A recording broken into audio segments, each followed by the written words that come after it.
കല്യാണി, 1/2 രൂപയ്ക്ക് വെള്ളരിക്ക, പടവലങ്ങ, പാവയ്ക്ക, മുരിങ്ങയ്ക്ക, കായ, കരിവേപ്പിലും കൂടെ വേണം. നിക്ക് കുറച്ച് ചീര കൂടി വേണം. ഇതെല്ലാം കൂടെ 1/2 രൂപയ്ക്കാണോ? അതെ. ഞാനേ കഴഞ്ചു പൊടി കൊണ്ടുവന്നിട്ടില്ല. കഴഞ്ചു കണക്കിന് അളന്ന് തരാം. എന്താ കല്യാണി? 1/2 രൂപയ്ക്ക് 16 കൂട്ട സാധനങ്ങൾ ഞാൻ എങ്ങനെ കൊടുക്കും സാറേ? അത് ബുദ്ധിമുട്ടുള്ള കാര്യമാണ്. 2 രൂപയ്ക്ക് കൊടുത്തേക്ക്. അങ്ങനെ പറഞ്ഞോട്ടെ സാറേ. നമുക്ക് 4 ദിവസത്തേക്ക് മലക്കറി വാങ്ങണ്ട. കല്യാണിക്കും ബുദ്ധിമുട്ടില്ല, നമുക്കും ബുദ്ധിമുട്ടില്ല. വേഗം കൊടുക്ക. ഉണങ്ങാത്ത കൊടുക്കണം. കല്യാണി, വാടിയ മലക്കറിയൊക്കെ നീ ഇവിടെ കൊടുത്താൽ മതി, അല്ലെങ്കിൽ നിനക്ക് നഷ്ടം വരും.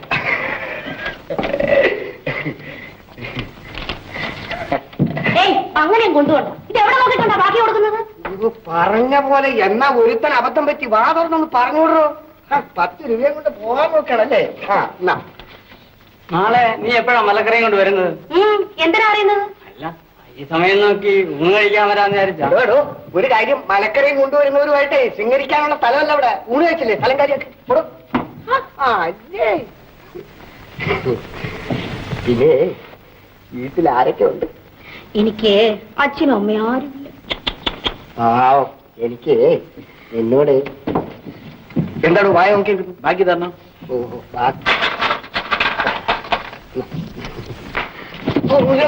എന്തായാലും ബാക്കിയാണോ കൊടുത്തത്? എന്തായാലും ബാക്കിയാണോ കൊടുത്തത്? കാശ് കണ്ടില്ലല്ലോ, പിന്നെ ബാക്കി കൊടുക്കുന്നത്? പറഞ്ഞ പോലെ താൻ കാശൊന്നുമില്ലല്ലോ.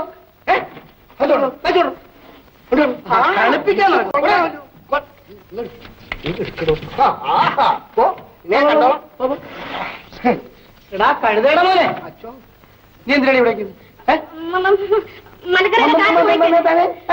മേലാൽ മലക്കറി ഇവിടെ കൊണ്ടുവന്ന് കൊടുത്താൽ കാശ് വീട്ടിൽ വന്ന് വാങ്ങിച്ചോണം. അപ്പുറത്ത് മലക്കറി കൊണ്ട് കൊടുത്തിട്ട് വൈകുന്നേരം 4 മണിക്ക് വീട്ടിൽ വന്ന് കാശ് വാങ്ങിച്ചോണം. എന്നിട്ട് നീ വീട്ടിൽ പോകണം കേട്ടോ.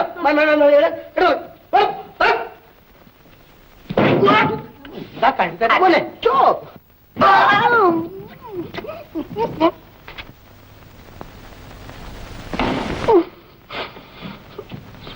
അച്ഛനെന്തിനാ കരയുന്നത്? മക്കളെ, ഞാൻ വിചാരിച്ചു എന്റെ അച്ഛൻ മുറിഞ്ഞു പോയെന്ന് കേട്ടോ. എനിക്ക് വേദനിച്ചോ?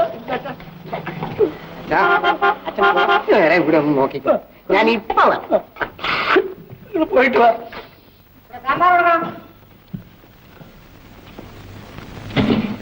അപ്പോ അല്ല, നീ എന്തിനാ ഇവിടെ വന്നു? നീ 4 മണിക്ക് എന്റെ കൂടെ ഒന്ന് വരണം. ആ ടീച്ചറെ ഒന്ന് കാണണം. 4 മണി? ടീച്ചർ? 4 മണി ടീച്ചറോ? ഏത് ടീച്ചർ? ഉമ. ഉമ, അവളെ ഒന്ന് വളച്ചെടുക്കണം. ഓഹോ, ഉമ. അത് അവള് വളയൂ. അപ്പോ നീ എന്നെ സഹായിക്കണം. അയ്യോ, ഇന്ന് 4 മണിക്ക് സാധ്യമല്ല. ഇന്ന് എന്റെ അച്ഛന്റെ സഹായത്തോടു കൂടി ഒരെണ്ണം വളഞ്ഞ എന്റെ വീട്ടിൽ വരും. ഞാൻ എങ്ങനെയാണോ ഒന്ന് വേഗം വീട്ടിലെത്തുന്ന ആലോചിച്ചിരിക്കണം. പിന്നെ അവിടെ വന്ന് എന്നെ ശല്യപ്പെടുത്തരുത്, പറഞ്ഞേക്കാം. അപ്പോ എടാ, അപ്പോ ഞാൻ പറഞ്ഞില്ലേ എനിക്ക് സമയമില്ലെന്നേ. അപ്പൊ പിന്നെ കാണാം.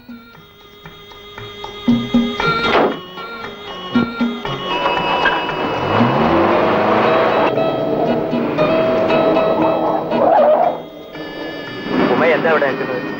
വീട്ടിലേക്ക് പോകാൻ ബസ് കാത്തു നിൽക്കുകയാണ്. കാറി കയറിക്കോ, ഞാൻ കൊണ്ട് വിട്ടേക്കാം. വേണ്ട, ഞാൻ ബസ്സിൽ പോയിക്കൊള്ളാം. ഞാൻ ഈ നാട്ടുകാരൻ തന്നെയാണ്, രാഘവമലയുടെ മകൻ. ഞാൻ ബസ്സിലേ പോകുന്നുള്ളൂ. ബസ് വന്നില്ലെങ്കിൽ ഞാൻ നടന്നു പോകും. അത്ര വാശിയാണേ കയറണ്ട.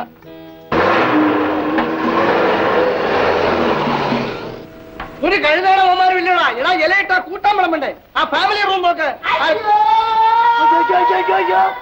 എന്ത് പറ്റി? അയ്യോ, വയറ്റ് വേദനയോ? ഇന്ന് ഞാൻ ഇവിടുന്നാ ഉണ്ടത്. അപ്പൊ തുടങ്ങി വയറ്റ് വേദന. കേൾക്കുവിടാ. അച്ഛാ, എന്ന് ഞാൻ ഇവിടുന്ന് കാശെടുത്ത് പുറത്തു പോയാ ഒന്നുമില്ല. ഇന്ന് ഞാൻ ഇവിടുന്ന് ഉണ്ട്. അപ്പൊ തുടങ്ങി അതൊക്കെ പറയടാ കഴുതേണ്ട മോനെ.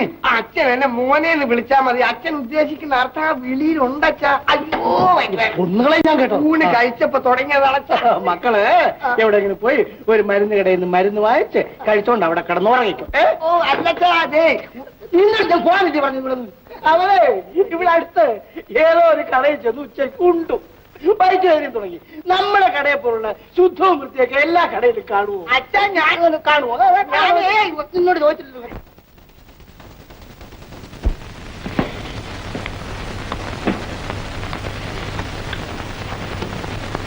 കിട്ടൂ. എടാ, മലക്കറിയുടെ കാശ് വാങ്ങിക്കാൻ ആരെങ്കിലും വന്നിരുന്നു? ഇല്ല. ചേട്ടാ 4 മണിക്ക് വരാമെന്നാണല്ലോ പറഞ്ഞത്. ഞാൻ വരുന്ന വഴി ഒരു അലവലാതി എന്നെ പിടിച്ചു നിർത്തി. എന്റെ സമയമെല്ലാം കളഞ്ഞു. അത് പോട്ടെ. നീ റെയിൽവേ സ്റ്റേഷനിൽ പോയിട്ടേ ഇതുപോലുള്ള ഒരു പാക്കറ്റ് സിഗരറ്റ് മേടിച്ചോണ്ട് വരണം. ഇതാ നമ്പർ കണ്ടോ? നോക്ക്, നല്ലോണം നോക്ക്. ഇതാ നമ്പർ എഴുതിയിട്ടുണ്ട്, K1. കടലാസ് കളയല്ലേ? ഇത് നമ്മൾ ഈ അടുത്തുള്ള കടയിൽ നിന്ന് വാങ്ങിക്കാല്ലേ സാറേ? നീ പോടാ അവിടെ നിന്ന്. അടുത്തുള്ള കട അത് പഴയ സ്റ്റോക്കായിരിക്കും, പൂത്തിട്ടുണ്ടാവും. റെയിൽവേ സ്റ്റേഷന്റെ അടുത്ത കടയിൽ നിന്ന് മേടിച്ചിട്ടു. ചെലപ്പോ നമ്പർ മാറില്ലേ? വേഗം പോയിട്ട് വാടാ. 3 മൈൽ നടക്കണ്ടേ സാറേ റെയിൽവേ സ്റ്റേഷനിലേക്ക്? താനേ റെയിൽവേ സ്റ്റേഷനിലേക്കുള്ള വഴി എന്നെ പഠിപ്പിക്കണം.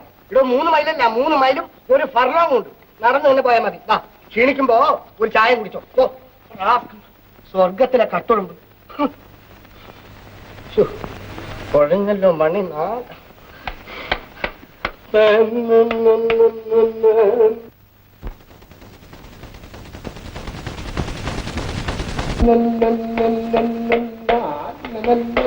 കാശിഞ്ഞതാ, ഞാൻ പോട്ടെ. കാശ് നാളെ എങ്ങാനും അച്ഛനോട് വന്ന് വാങ്ങിച്ചു. നീ ഇവിടെ വന്ന് പെടാൻ ഞാൻ എന്ത് സ്പുട്ടനിക്ക് വേല നടത്തിയെന്നറിയാമോ? ഞാനേ കഴുതയുടെ മകനാണെങ്കിലും ആനയുടെ ബുദ്ധിയായി എനിക്ക്. എന്നെ എന്തിനാ ഇങ്ങനെ കാണുന്നത്? പരിശുദ്ധമായ പ്രേമം. എന്നെ പ്രേമിക്കാൻ പറ്റൊന്നും വേണ്ട. എന്നെ കല്യാണം കഴിക്കാവോ? കല്യാണം കഴിക്കാനാണടി മണ്ടി പ്രേമിക്കുന്നത്. പ്രേമിച്ച് കുറച്ചാൾ കഴിയുമ്പോ നീ കടയിൽ വരണം. നിനക്ക് ഗർഭമുണ്ട്, കടയുടെ മുമ്പിൽ സത്യാഗ്രഹം ഇരിക്കാൻ പോവുകയാണെന്ന് ഒരു ഒറ്റ അനൗൺസ്മെന്റ്. കടയിൽ കച്ചവടം മുടങ്ങുമെന്ന് വിചാരിച്ച് അച്ഛൻ അത് സമ്മതിക്കും. പുള്ളിക്കാരൻ ഒരു ഫുൾ ടൈം മണ്ടനാടി. അച്ഛൻ വരുന്നു കല്യാണി. വരട്ടെ, ഞാൻ കാശ് വാങ്ങിക്കാൻ വന്നു. അയ്യോ, ഞാൻ കള്ളം പറഞ്ഞ് രക്ഷപ്പെട്ടതാ. എന്നെ ചതിക്കല്ലേ എന്റെ കല്യാണി. നീ എവിടെങ്കിലും ഒളിക്കട്ടെ.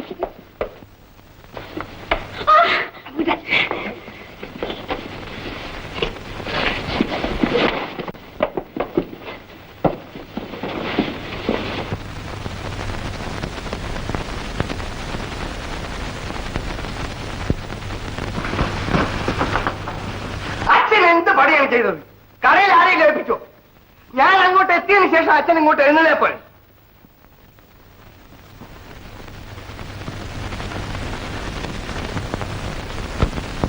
മോനെ, നിന്റെ വയറ്റുവേദന കുറവുണ്ടോ?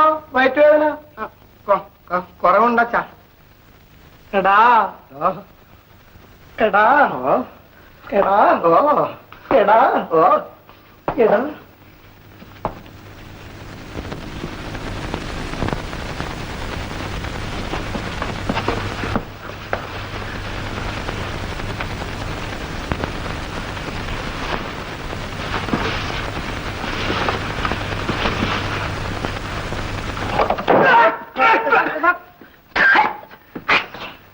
കഴുതേടാ മോനെ.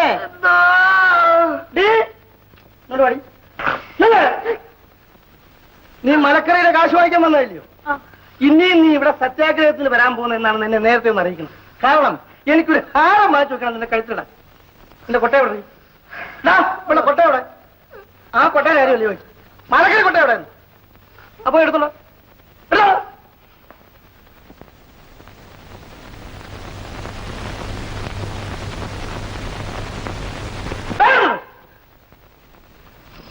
ഇവിടെ തല വെച്ചോളൂ.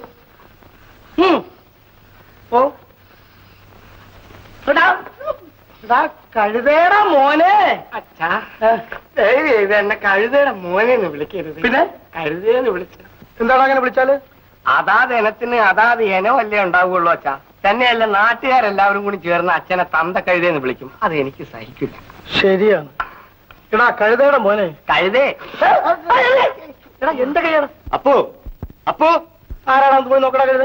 ആരാടാ കഴുതേ? എടാ അപ്പു, നീ ഒന്ന് എന്റെ കൂടെ ഒന്ന് വരണം. എനിക്ക് ആ ടീച്ചർ ഒന്ന് വളച്ചെടുക്കും. നീ സഹായിച്ചേ പറ്റൂ. ഞാനൊന്നിനെ വളച്ചു തൊടിഞ്ഞിരിക്കുകയാണ്. എന്ത് പറ്റി? അച്ഛൻ തൊണ്ടി സഹിതം പിടിച്ചു. എന്നിട്ട് തൊണ്ടി അച്ഛൻ പറഞ്ഞയച്ചു. ഞാൻ ഒരു മണ്ടനാണെന്ന് അച്ഛൻ വിശ്വസിച്ചുകൊണ്ട് ഞാൻ അങ്ങനെ രക്ഷപ്പെട്ടു നിൽക്കുകയാണ്. അച്ഛൻ കടയിൽ പോയിട്ട് വേണം അവൾ ഇവിടെ എങ്ങാനും കറങ്ങി നടക്കണ്ടോന്ന് എനിക്ക് അന്വേഷിക്കാൻ. എടാ കഴുതയുടെ മോനെ. അച്ഛാ, ഇതെന്റെ അച്ഛൻ. അച്ഛാ ബാബു. നിനക്ക് വീട്ടിൽ ജോലിയൊന്നുമില്ലേ? നീ എന്തിനാ ഇവിടെ വന്ന്? ഇവനെ ഒരു ടീച്ചറെ അപ്പു വളക്കുന്ന കാര്യം അപ്പം ഉണ്ടല്ലോ. അതെന്താ ടീച്ചറിന്റെ കാര്യം പറയുന്ന കേട്ടില്ല? അല്ല, നമ്മുടെ രാമുണ്ണി മാസ്റ്ററേ. അല്ല വളയ്ക്കുന്ന കാര്യം എന്താ പറയുന്നത്? വിളിക്കുന്ന കാര്യം പറയായിരുന്നു. ഓ വിളിക്കുന്ന കാര്യം എന്നാ ബാബു പോയി വിളിക്ക് കേട്ടോ. ഇവനെ ഞാൻ എങ്ങും വിടത്തില്ല. ആ 40, തേങ്ങ 65, പരിപ്പ് 24, ഡാൽഡ 43, വാഴയില 36, പച്ചക്കറി അച്ഛ പച്ചക്കറിയുടെ കാശ. അയ്യോ എന്താ വന്നത്? വാടക തരാൻ വന്നതാണ്. അയ്യോ തിടുക്കമൊന്നും ഇല്ലായിരുന്നല്ലോ, സാവകാശമായിട്ട് തന്നാ മതിയായിരുന്നു. ഒരു മാസം കഴിഞ്ഞാൽ വാടക തരുന്നതിന് ഒരു ദിവസം പോലും കഴിയുമെന്ന് എനിക്ക് നിർബന്ധമുണ്ട്. ഇതാ. എന്റെ ദൈവമേ, 1ഉം 2ഉം കൊല്ലം വാടക കുടിച്ച് തരാനുള്ളവരോട് ഒരു മാസത്തെ വാടക വെച്ചാൽ 9 ന്യായം പറയും തരാതിരിക്കാൻ വേണ്ടി. ആ അച്ഛനെ പോലെ പ്പെട്ടതിന് ശേഷം കളിത്തട്ടിലും പൊതുതരത്തിലും ഞങ്ങൾ കഴിഞ്ഞിട്ടുണ്ട്. കടക്കാരനാകുന്നതിനേക്കാൾ എത്രയോ ഭേദമാണത്. അപ്പൊ ഞാൻ പറഞ്ഞിട്ട് ഇന്ന് നേരത്തെ വീട്ടിലേക്ക് പോകുന്നത് എന്താണ്? ഞാൻ വീട്ടിലേക്കാണ് പോകുന്നതെന്ന് അപ്പു ഇങ്ങനെ മനസ്സിലാക്കി.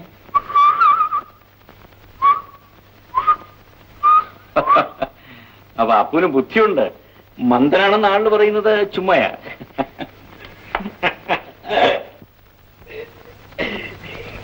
അച്ഛാ ബാ മക്കളെ, ഇപ്പൊ എനിക്ക് ബുദ്ധിയുണ്ട് അച്ഛാ. കഴുതയുടെ മോൻ എന്നിട്ട് പോലും എനിക്ക് ബുദ്ധിയുണ്ട് അച്ഛാ. നീ എന്താ പറഞ്ഞു? ഞാൻ ഇതിനു മുമ്പ് എനിക്ക് പറഞ്ഞിട്ടുള്ളതല്ല അച്ഛാ. എപ്പോഴും എന്നെ കൊണ്ട് എന്തിനു പറയിപ്പിക്കുകയാണ്?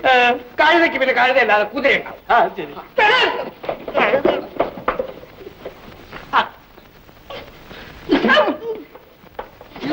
എണീക്കാൻ വയ്ക്കരുത്.